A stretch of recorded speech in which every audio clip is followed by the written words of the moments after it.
Welcome to the Project Zion podcast. This podcast explores the unique spiritual and theological gifts Community of Christ offers for today's world.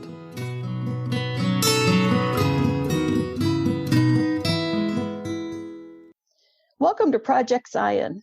This is Cuppa Joe, where we explore restoration history, and I'm your host today, Karin Peter. Our guest is David Brock. David served Community of Christ and actually continues to serve Community of Christ, but in your life's work, served Community of Christ in many places around the world as a missionary, a president of 70, an apostle, and as the presiding evangelist.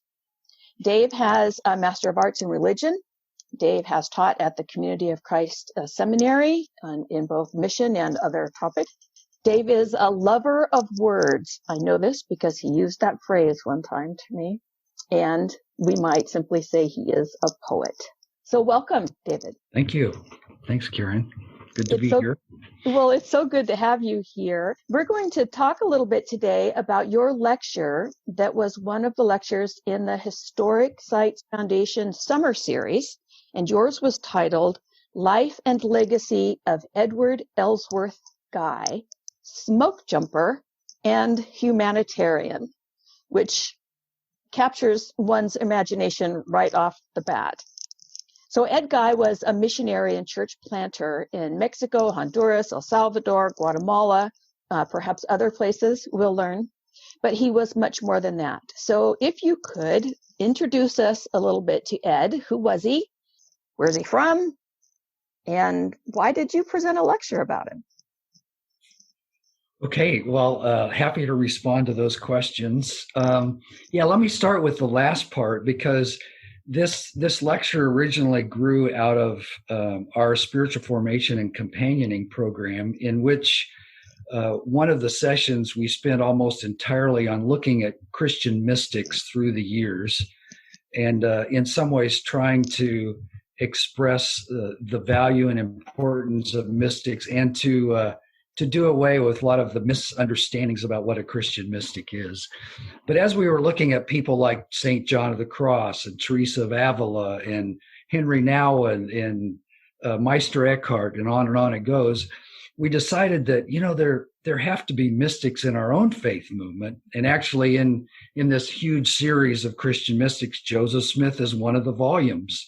So we do have our mystic tradition in the Community of Christ and in the Restoration movement.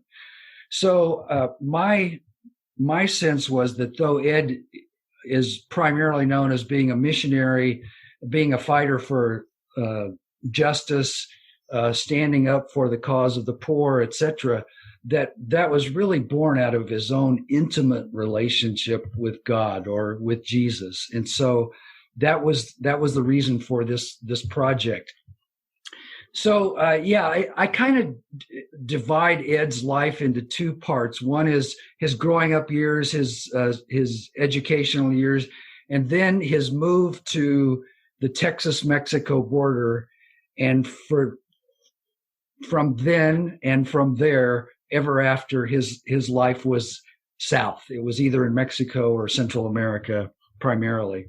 So a little bit about Ed. Ed was, just to give you a sense of his life, 1934 to 2001, a relatively short life, but definitely fully lived.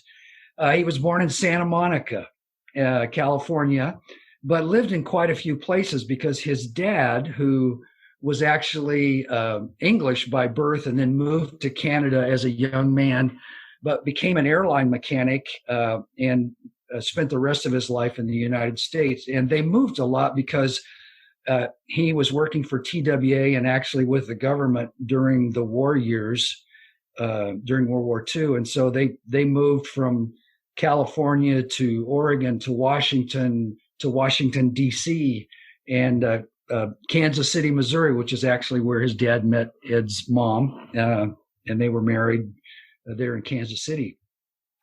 So, Ed grew up in quite a few places, has two sisters. They're both still living. His parents are now both gone. His mom had this sense of, well, not the sense of, she actually kind of gave Ed to God. She dedicated her son to God and to God's calling in his life. And she would say, "Hey, it took, It did indeed." She was like a good Catholic mom who dedicates her son to be a priest or her daughter to be a nun, whatever. His dad was not really a believer in the sense he wasn't a member of the church, didn't belong, and he was brilliant. He was a mechanic, very linear in his approaches, and it's sort of like, to see is to believe kind of thing. And his personality and Ed's were like diametrically opposed. So they didn't frankly get along that well. They didn't understand each other. And it was only in Ed's later years and after his death that his dad realized this is a pretty amazing person. But I'm just going to jump in here and tell you, I met Ed's dad once, and they had told me that recently they had heard him calling, and he had been up in a tree sawing branches, and he got somehow turned upside down. And so he had his knees locked around a branch, and he was hanging down, and he couldn't get down. And so he's out there yelling. But anyway, we were all laughing about that as he was showing me a Rolls Royce, which he had put together piece by piece. He'd had it shipped over from England, part by part, and he reassembled that Rolls Royce. It was out in his garage there in Bow, Washington, near Samish Island, or part of Samish Island. And just real practical about it. And it was pristine, absolutely beautiful. That's the kind of guy he was. So anyway, that's an aside. You can cut that part out. Well, no, it's fascinating because it really shows how very different his son was from him, and how that dynamic of that relationship played then into Ed's life later. Yeah, it really did. Ed was the absolute opposite of linear. So, and we'll get to that. So just a little bit about, high school. He wasn't really involved in sports or team sports, but he was very active in FFA. So he enjoyed agricultural kinds of things, and he actually worked on a dairy. After high school, however, he decided to go to Graceland College because that's what good church boys and girls did, particularly in those days. But after the first year, probably after the first few weeks or semester, he realized this is not for me. This higher education, I'm not into that right now. So after the first year, he left and decided to join the Army. So he joined the Army, served there for 2 years. Most of his time was in Fort Sill, Oklahoma. And then he decided, let me try this college thing again. So he went out to Central Washington, finished his degree, and I'm not sure what that was in. But then he went on to the University of Missouri at Columbia and finished a master's degree in social work. And during that time, that was like the civil rights movement. And so there was a lot going on, particularly in Kansas City in the African-American community.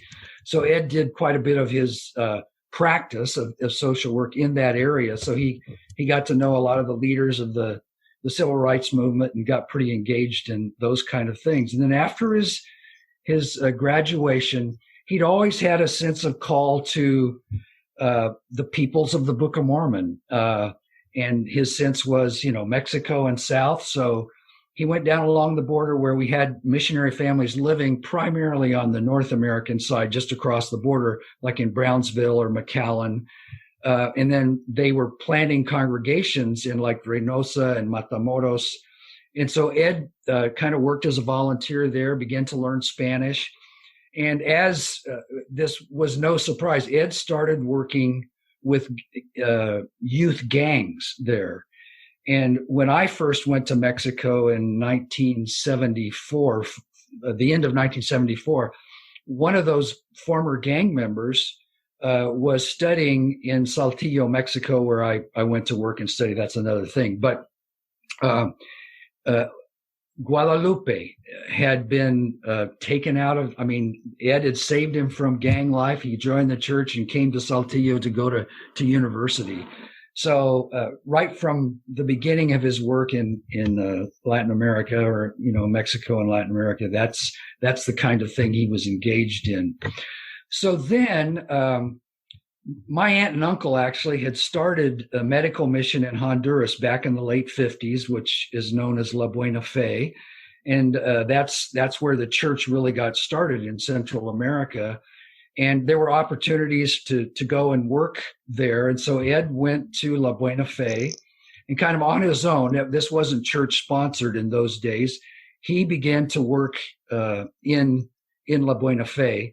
And that was primarily work with the poorest of the poor farmers. And that's when he began to really do, I think, some groundbreaking work in what does it mean to plant the gospel among the poorest in our world in a way that honors them, that learns from them. A lot of principles that you now find in things like groups like Outreach International and others were things that Ed was kind of testing out. And so he did some writing about that and some journaling and that kind of thing. And then it's just fascinating to here are some principles that I think matter for doing, for honoring Christ in the lives of other people.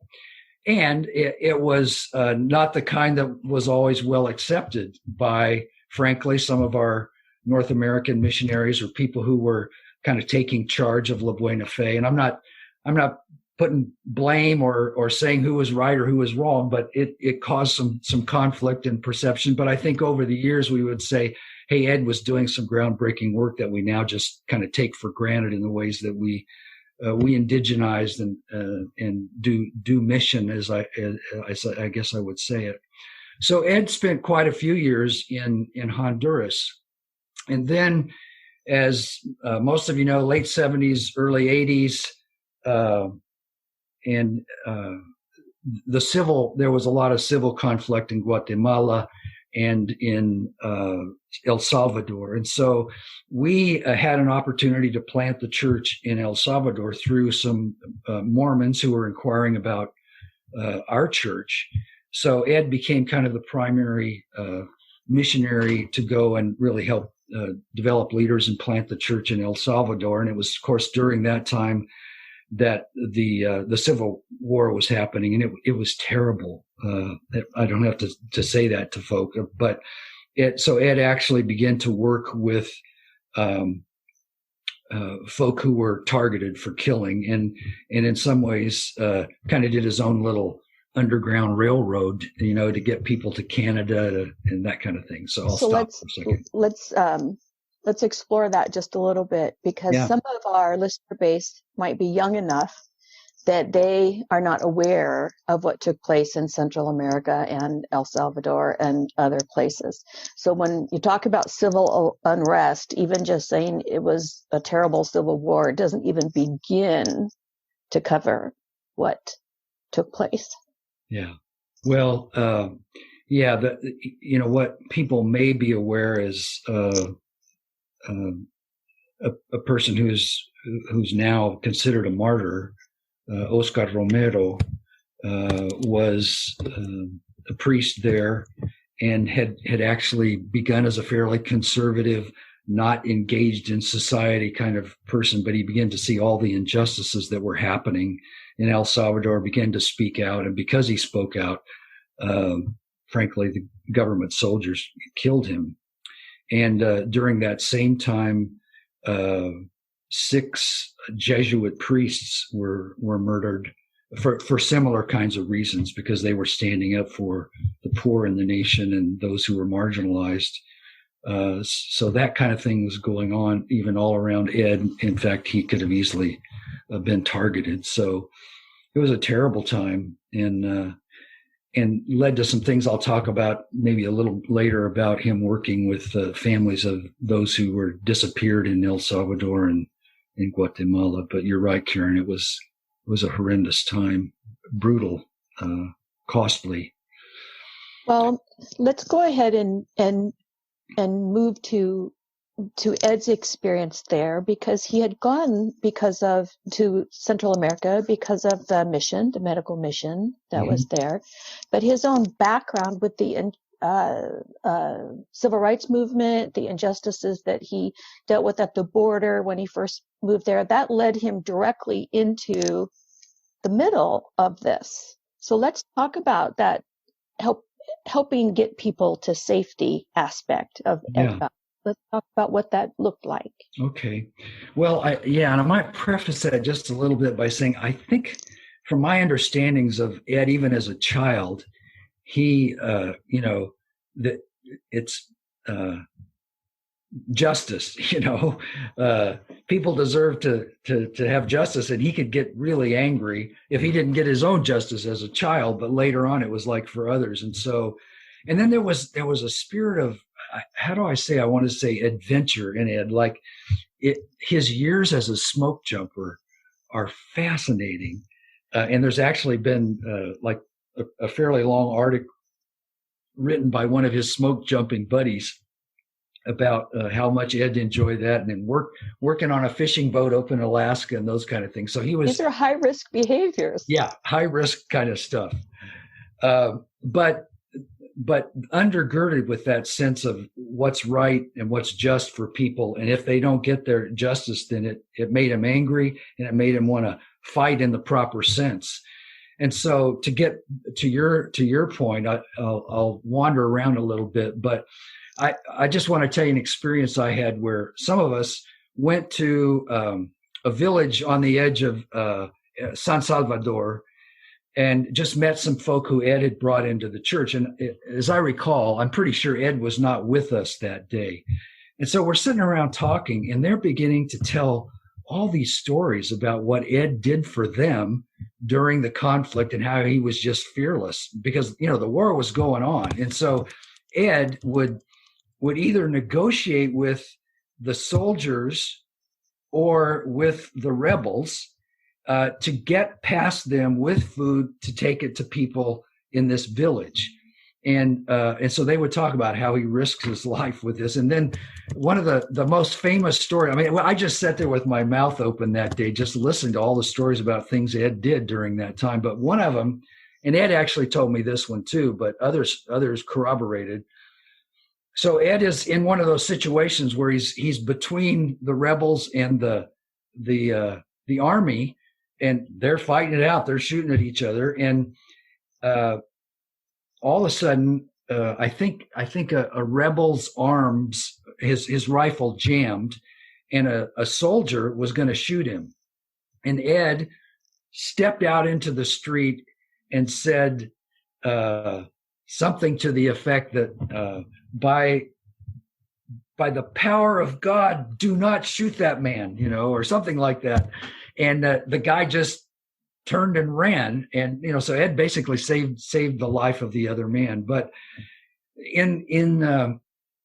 we had a little, it wasn't a church building, but a home where our new congregation met near the Mariona prison in San Salvador, or just outside, and that's where the army. And I don't want to paint this all as army bad, rebels good. It was just a real mix. But if you had to choose, that's the way you'd choose.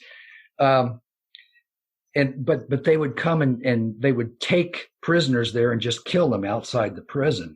And so sometimes conflict would start. And so Ed would talk about times when they're all lying on the floor of this house during worship experience, and Ed taught them to say Psalm 91.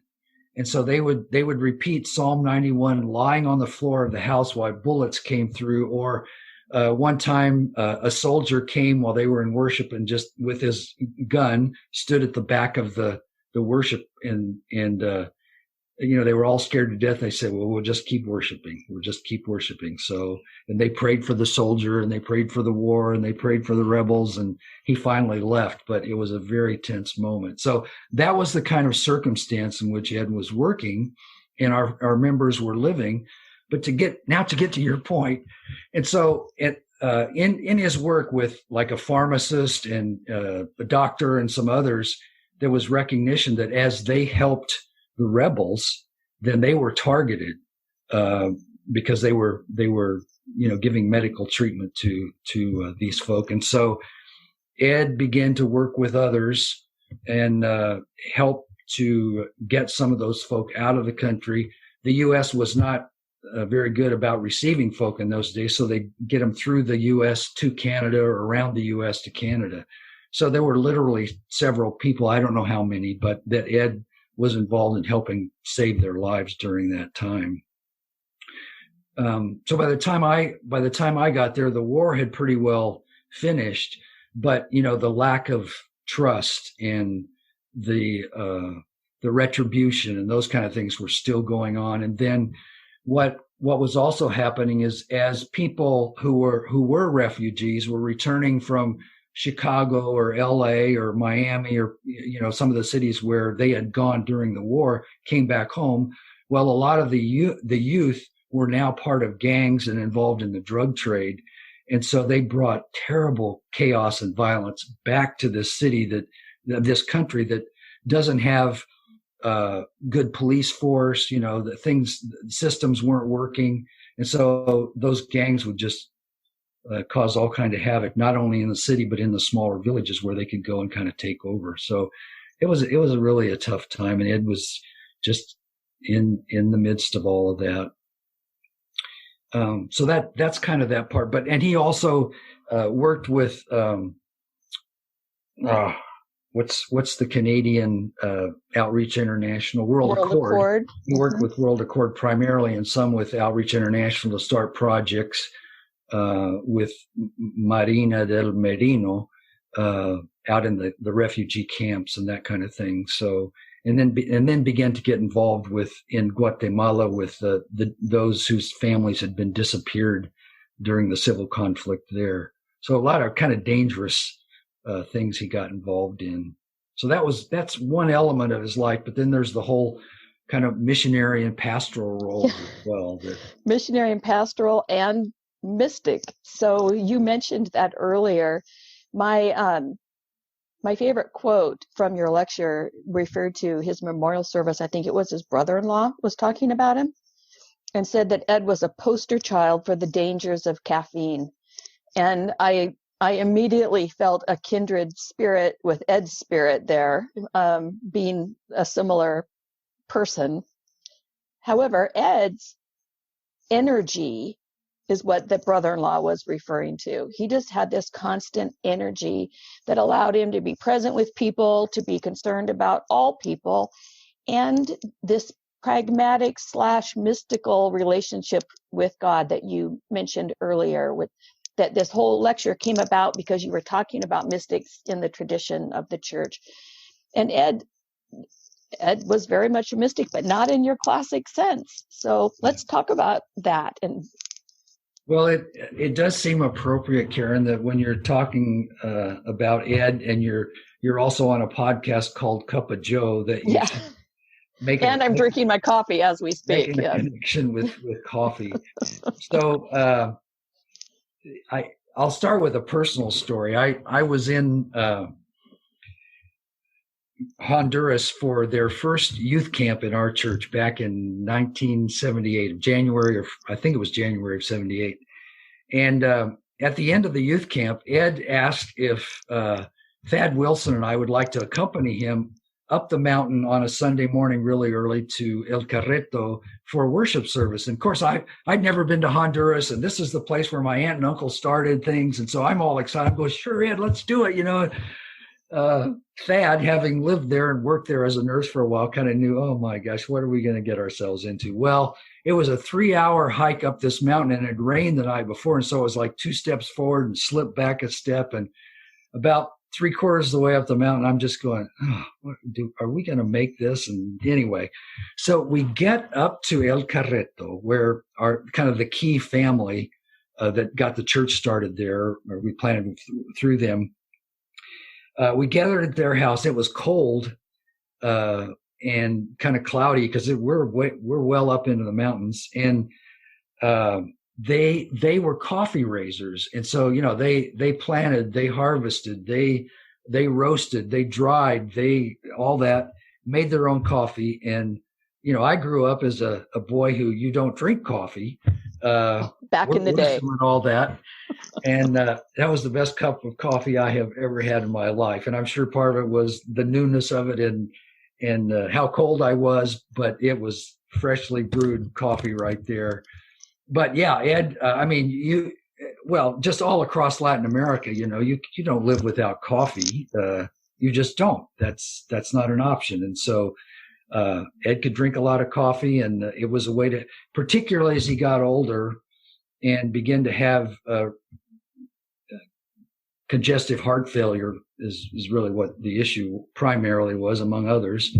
It would take a little while for him to get rolling in the morning, and coffee was salvation. Okay, that's not why you asked me the question. No, it's a big part of who he was, though.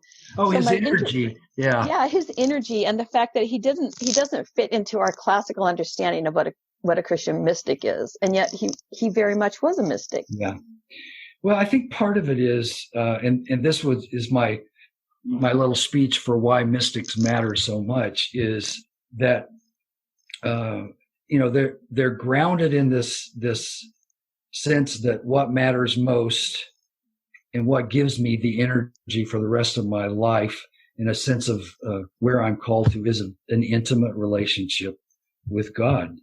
And it's not so much about having these miraculous, appearances or those kind of things. It's just more about the sense of wherever I go and whoever I am, it's Christ in me, not me, but Christ in me. And I really sense that was the basis of what Ed did and why he did it and what empowered him to do it.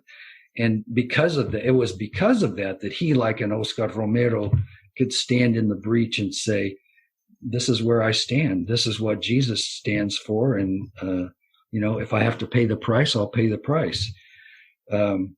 So you look at Bonhoeffer, or you look at, I'm studying right now, Howard Thurman, who was a mystic and a prophet and had huge amounts of influence on Martin Luther King, and brought more of that mystical sense of this is God's work. This is the journey of the Israelites through the desert to the promised land. So he had a lot of impact on King. So that's why Ed is both mystic and prophet and pastor and social justice advocate. And it's not unlike who was it that started the Catholic worker movement? What's her name? Mary. Anyway, Dorothy Day. Who was also, we know her mostly as a prophetic voice, a social justice voice, but she would say first and foremost, she's a daughter of God. She's a sister of Jesus. That's what empowered her. So Ed's life, when you kind of track his behaviors with his background, with his education, he didn't live in the academia of what it meant to be a disciple, if you put it in religious context, in Christian context, or in the helping profession, if you will, as a social worker. But he understood himself, if I follow your descriptions of him, as just living in God's presence. So he didn't live in the academia of it. He considered himself very much present with God wherever he was. Yeah. Yeah. Well, I think that says it well. And it, at times you could see the benefit of his master's degree in social work. So like, he'd read the books and that kind of thing, Sure. but day to day it was, you're following Jesus and you're trying to represent Jesus in the best way you can. And so just see if I can exemplify that a little bit in his life. It's like, I've met some pretty amazing people in my life. But I don't know that I've ever met a person who upheld the worth of another human soul to the breadth and depth that Ed did. And it's in the same way that, he would treat the president of a country or the president of our church the same way as he would treat literally a person who he took out of the gutter, who was sniffing glue, a young woman, and dying, and spent years just nurturing her and going back out to the street to take her out of one more place of death until she finally could stop the addiction and regain her health. And Ed would probably give her more time than he would give the president of the church, because that's, you stand on the side of the poor and suffering. So the thing is that could just drive you nuts was probably because he was a whole lot more like Jesus than most of us. You could not plan a day. It's like the night before you might say, okay, tomorrow we're going to go to this government office, and then we're going to visit these people in this village, and then we're going to have this worship service at this time. And Ed would agree to all that. And then the next day, as he got older, it took him a lot longer to get going just because he was ill. But then when you finally got started, you might step outside the door and somebody would be there with a need, or he'd see a conflict. And so your day's shot, it's like, okay, so that government meeting we were going to have, Ed, or that taxi ride that we were going to take to the village next over, he might have two people with him who were just, we'd say, Ed, we got one taxi. We can't fit all these people in here. We've got this meeting in 30 minutes. We're already late. And he would say, well, let them go in my place and I'll catch a bus and I'll meet you. And of course, 2 hours later, he'd show up or whatever. But he would say, no, this is a perfect opportunity. They need to see you, missionaries, headquarters people. They need to see you and how you work and what you do. And so, I hate to confess that at times I just go, Ed, come on. And yet after the fact, okay, that's what Jesus probably would have done, So, well, if we're honest, Jesus probably annoyed some people as well. So you talk about Ed with that. He never married. Never married.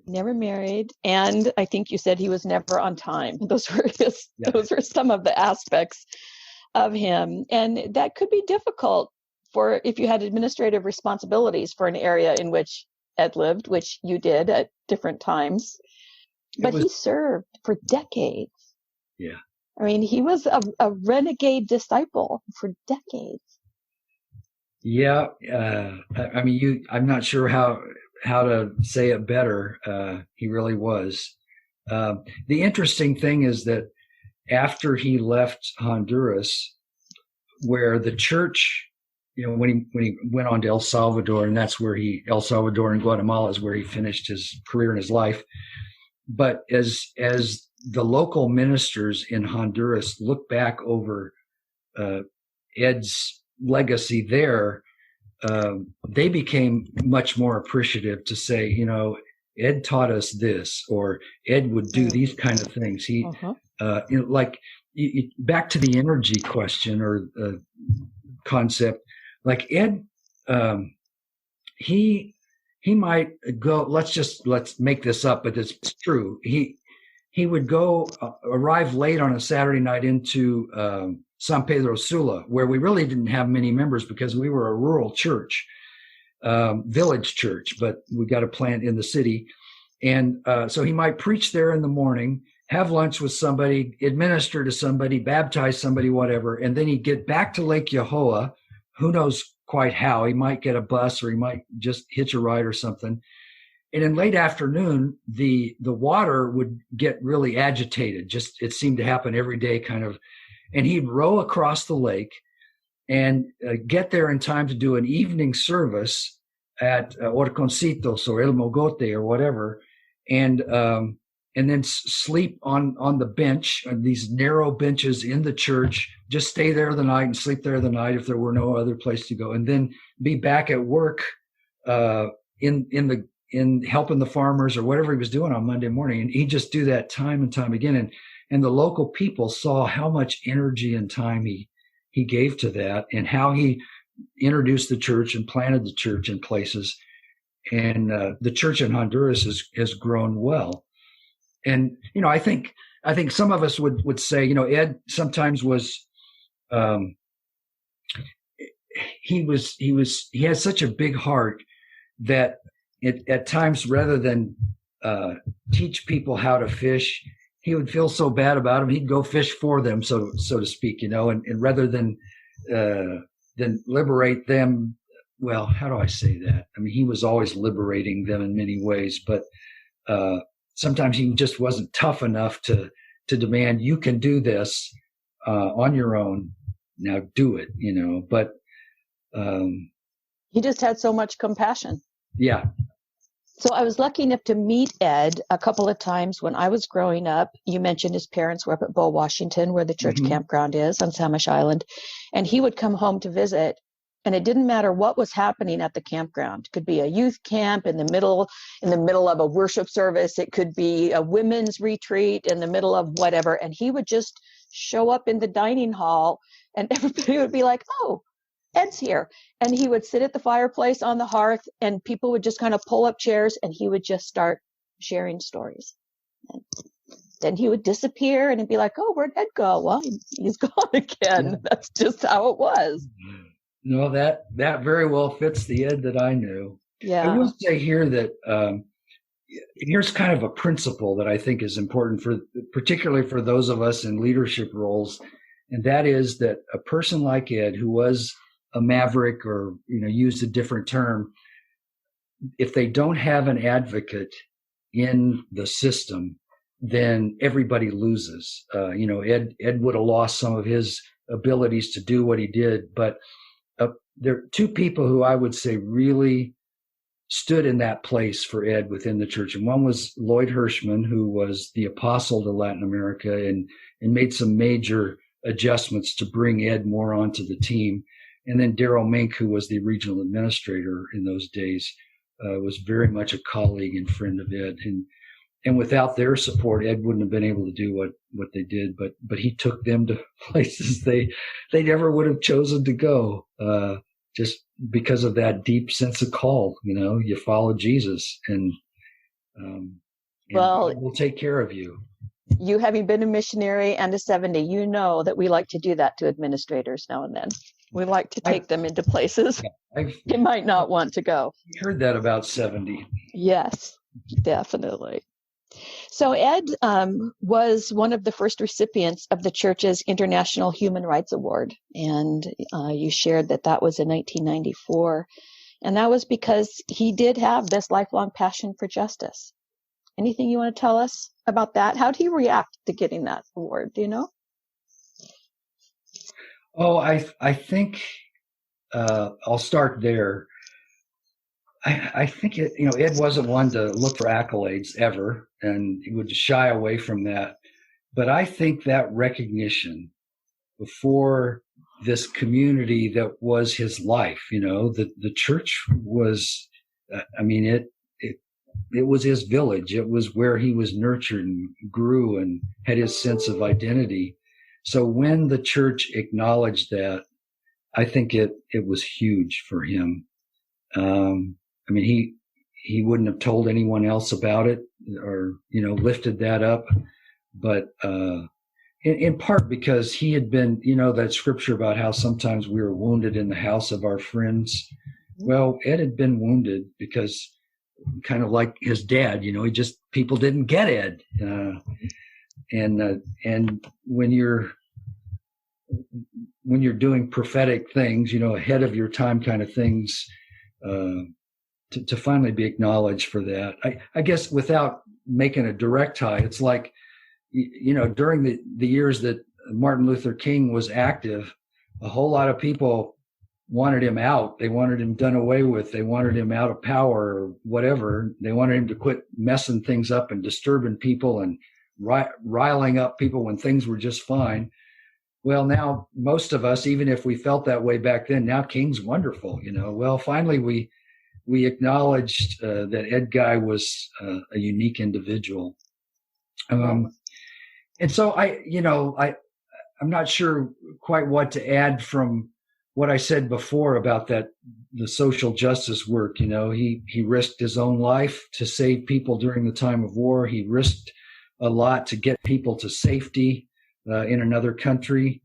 And And then there was just the way you live. You step out the door of the house where he lived. He lived with who became our pastor, our local pastor, and walk across the street to the lady who spent 12, 16 hours a day making pupusas and coffee and eggs and, feeding people.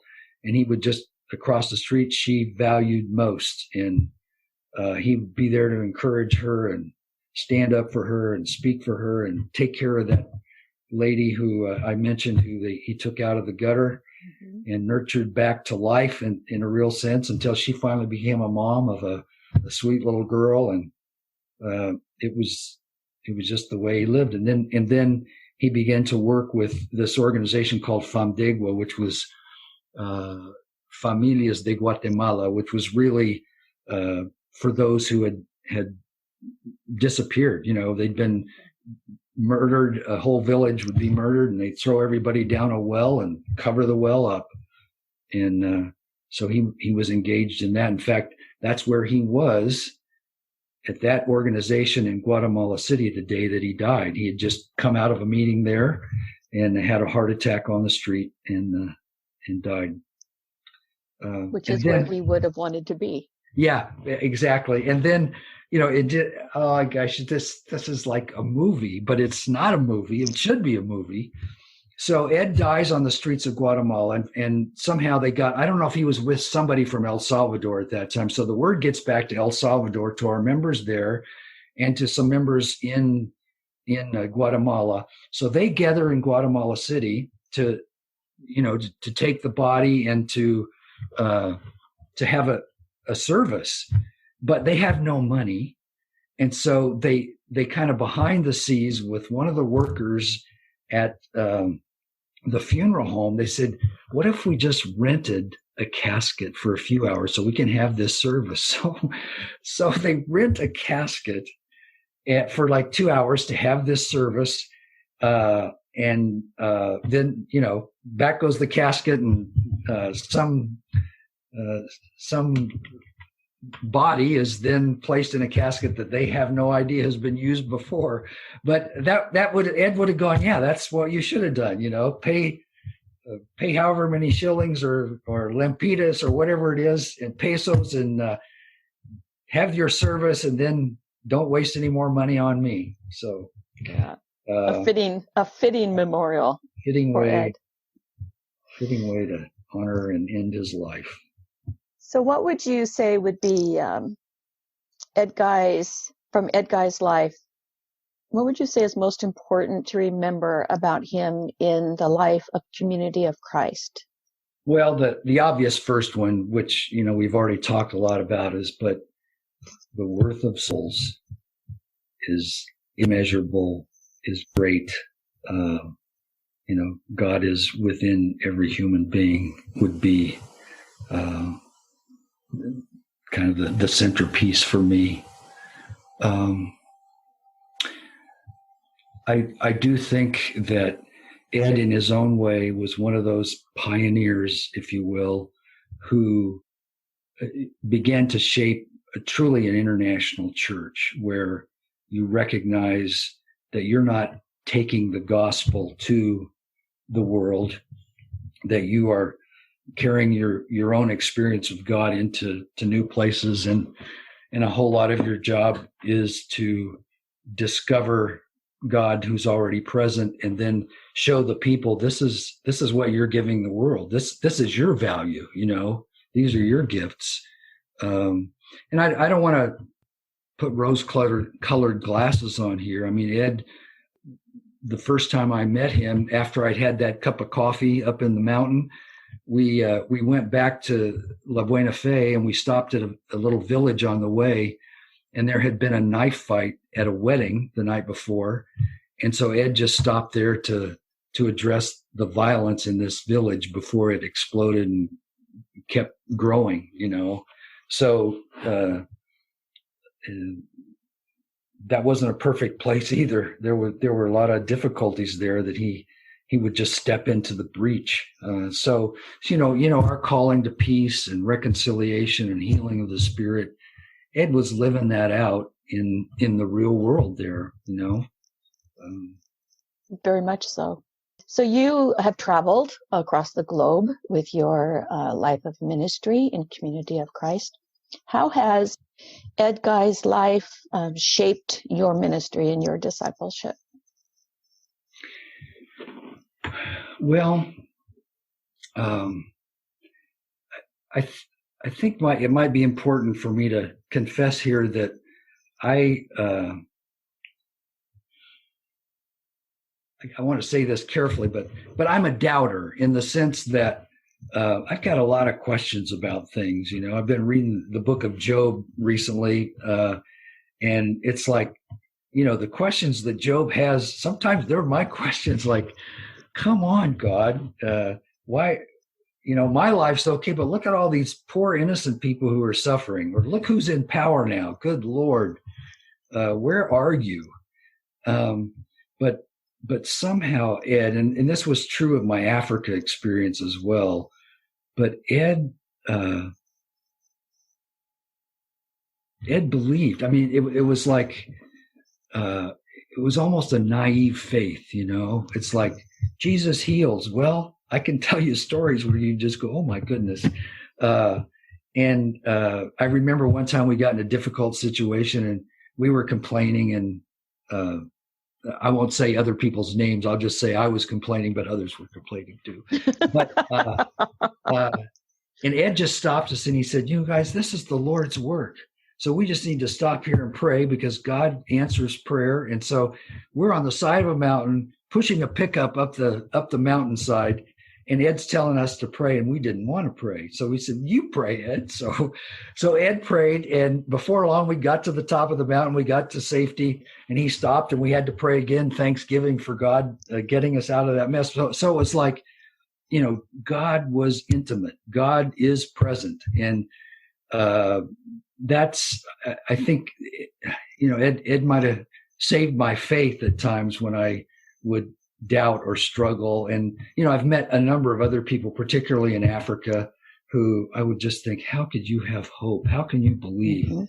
And yet their testimony was so strong and so authentic that I think that keeps me going, keeps urging me, nudging me on, turning me towards hope in hopeless situations. So I have a lot to say thanks to him. And it's also, without being too negative on ourselves, it's also a reminder that, you know, discipleship can be a costly business. And sometimes that's what you get. You know, there are crosses, there is suffering. It's not an easy ride, and yet it's the adventure of a lifetime. So Ed Guy represents all of that. I hope I never lose it. I think that's a great way to end our conversation about Ed Ellsworth Guy. So I want to thank you, Dave, for sharing about him, what you learned about him, what you knew about him, what you experienced with him. And I want to encourage our Project Zion listeners to go to the Historic Sites Foundation website and watch David's lecture in its whole and its entirety, and also the other lectures from the summer series. And you can find all of those at historicsitesfoundation.org. In the meantime, until our next Cuppa Joe episode, I'm Karin Peter. This has been part of the Project Zion podcast. Thanks again to David Brock for being our guest, and thank you for listening.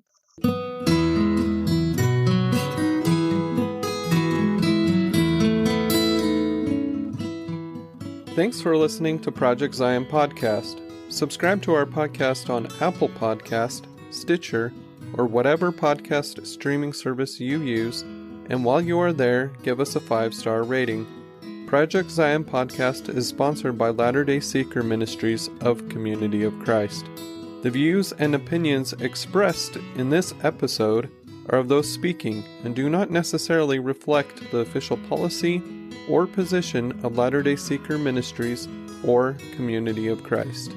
The music has been graciously provided by Dave Hines.